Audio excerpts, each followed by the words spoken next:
Juan Kapitulo 6, versikulo 35. Si Jesus miingon kanila, "Ako mao ang pan nga naghatag sa kinabuhi. Ang muari kanako dili nagayod gutomon, ug ang mutuo kanako dili nagayod uhawon." Ang mga puno Pan sa kinabuhi. maglikon unta sa mong pagtuo ug gagaka kami sa pagtuman sa imong mahal nga kasuguan.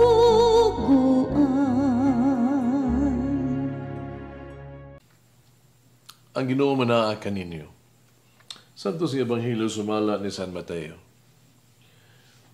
Unya miduol si Pedro kang Jesus ng utana, "Ginoo, makapila ba makasala ka na akong isikataw, ako gihapon siyang pasayloon? Makapito ba?" Si Jesus mitubag, "Dili kay makapito ra, kundi dili kapituan kapito. Kay harian sa langit, sama man sa usa ka hari na nagig-away, nakighusay sa mga utang sa iyang mga sulugoon.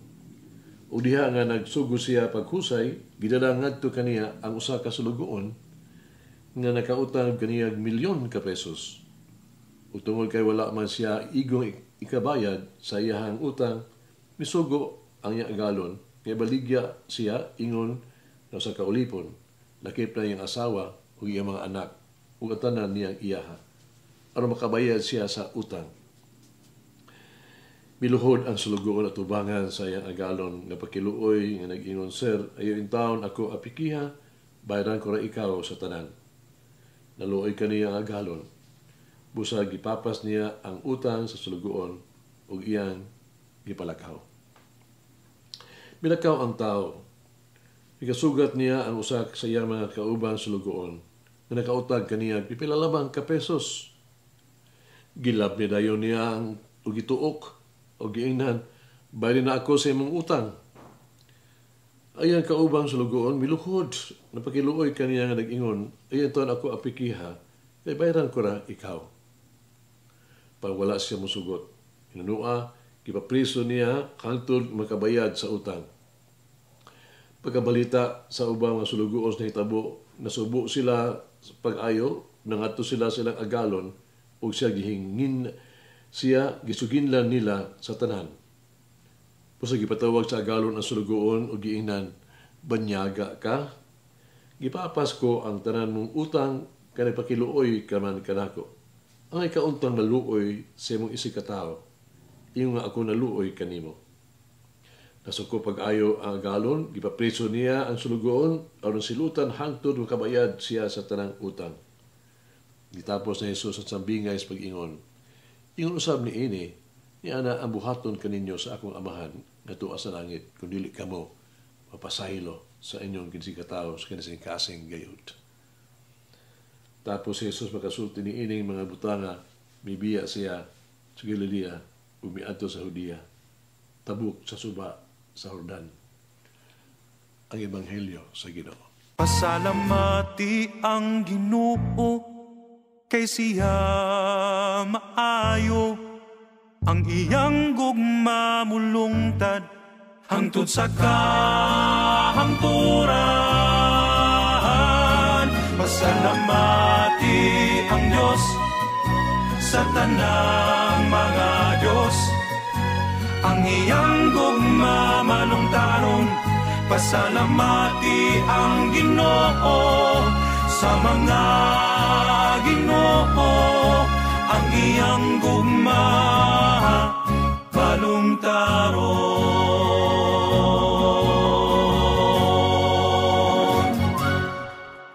Ang Ebanghelyo karong adlaw naghisgot nga ang Dios kanunay magpasaylo kanato. Kanunay siyang andam sa pagpasaylo. O ang Dios mapasaylo nga walay kinutuban, walay bisan unsa nga pagduha-duha. Kini nagpatinaw sa numero 7. Ang 7 nagpasabot og kabug-usan, pagkakumplito. Kini usa ka hingpit nga numero alang sa mga Hudiyo. Usa sa dihang gisugyot ni Pedro kapasiluon ang usa ka tawo makasala makapito. Nagunahuna siya ang iyang gituman na ang labaw pa kaysa gikinahanglan sa balaod. Bahin sa pasaylo. Pan si Jesus mitubag kaniya. Kapitoan, kapito. Iyang isultian si Pedro sa pagpasaylo kutob sa iyang mahimo sa pagpasaylo. Kinahanglan kitang mupasaylo nga walay kinutuban tungod kay ang pagpasaylo sa Dios wala masay kinutuban. Walay sukod, walay katapusan. Ang Dios wala gayon pagdumili kanato sa iyang pagpasaylo. Pusa nga nung kinahanglan natong limitahon ang ato ang pagpasaylo sa atong isig katao. Ang Dios wala gyud magbutang og mga kondisyon sa pagpasaylo kanato busa nganong magbutang man kita og mga kondisyon sa dili pa kita mapasaylo. Kanong angay natong pugan ang ato ang pagpasaylo. Nganong dili man ta magpasaylo. Kinahanglan kitang magpasaylo tungod kay ang Dios nagpasaylo kanato. Di lamang kausa kundi kapituan kapito. Endless. Nganong dili man ta mahigugma. Anong dili man nato madawat ang atong ang nakasala kanatong igsuon. Pasaylo biya kita gihugma kita sa Dios kanunay. Kung ang Dios mapasaylo, dili niya kita silutan, di niya ta pugnan sa ihang pagmahal. Gidawat kita niya para mabalik na to kaniya. Simisalig ka nato sa makausapa. Every time, second chances. Kinahanglan buhaton nato nga ang pagpasaylo sa ato ang ipangayo gikan sa Dios. Moro sa napasaylo, hindi nato ang ihikaw sa ato ang isuunan. Kanangayo sa pasaylo ka nato. Kinahanglan natong buhaton ang gugma nga atong gipangayo gikan sa Dios, di nato sa ihikaw ang gugma ug pasabot sa atong isig katao. Atong hinduman nga kita pasiluon sama sa atong pagpasaylo ni adto nakasala kanato. Takos kita sa pagpasaylo sa Dios kung mangayo usab kita pasaylo ni adto nakasala usab kanato. Karon unsay mahitabo ni adtong dili makapasaylo. Ang tubag gikan kini sa bersikulo 34, 35 nag-ingon sa Biblia. Unya sa kasuko gitugyan siya sa iyang agalon ngadto sa mga nagkastigo kaniya hangtod nga mabayran niya ang tibuok utang. Mausab ang buhaton kaninyo sa akong angitnong amahan gawas kon matag usa kaninyo magpasaylo sa inyong igsuon sa kinising-kasing gayud. Klaro ang kalugan ni ini. Bisan kinsa nga modumili sa pasaylo dili gayud makasinati sa kalipay ug kalinaw sa pasaylo sa Dios. Doon ay sugilaw na sa kabatan ang babae. No? Siya kanunay magdamgo nga si Jesus nag-isulti kaniya. Gani may ato sa Sakura, no? Sa pare ba? Sa parokya. Kisultian niya ang pare nga ang Ginoo magsigpakita kaniya. Ang kura paroko nagduha-duha. Ang matarong babae may insistir gayod nga lagi ang Ginoo lagi nag-istorya kaniya. Agig pagsulay sa babae, ang kura paroko bisugyot kaniya.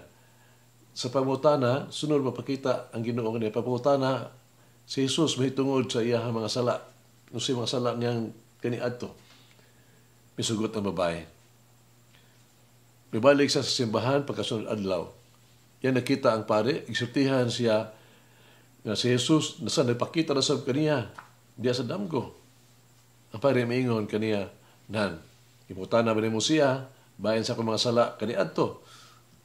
Matanong babae may tubag, ako sang iputana. Niya usa may tubag. Ipadayon ang pare.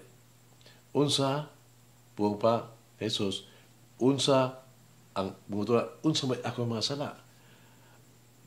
Ang matanong babae mitubag, kasi Jesus miingon ko no, unsa ang akong gipasaylo, akong ikalimtan. May isuon. Kinsa kadtong angay natong pasayloon. Kinsa kadtong angay natong higugmaon. Kinsa ang mga tao nga kinahanglan natong pangayuan og pasaylo sa Ag-ampo kita. Kinunin mo pasahilo, pasiluon, may gumaong Jesus. Kinunin mo kaming hitagan o higayon, kuman, sa mga dagang higayon. Andam ka kanunay sa pagdawaton mo, minimo pagbalik. Ingon nga nagbasol kaayo ko sa akong mga sala. Andam ko, kumuhimo, ug bayad. Nangayo usab ako, ug pasahilo ni atong ako ang mga nasaktan sa ako ang pulong sa ako ang mga lihok.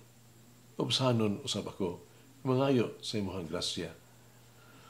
Umahigugmaong Jesus, harong usab sila makapasahilo kanako, makalimot sa mga sayop nga akong nabuhat, ug mag-abi-abi kanako balik sa ilahang mahigugmaong panon. Amen. O Mary, develop in me a genuine compassion to forgive others as well as humility to ask forgiveness. Pamguha ko, kako ta, angay mo pasahilo, tungo kay ako, kanun nagipasahilo sa imong anak. Mulangin ang Diyos magagahom sa tanan, Amahan, Anak, ug Espiritu Santo. Amen. May the Lord of the divine mercy bless us all, heal us from all diseases and suffering. Ayun unta niya kita, tanang mga sakit na sa lawas o sa kalag, body and soul. In the name of the Father, the Son, and of the Holy Spirit. Jesus, I trust in you. Amen.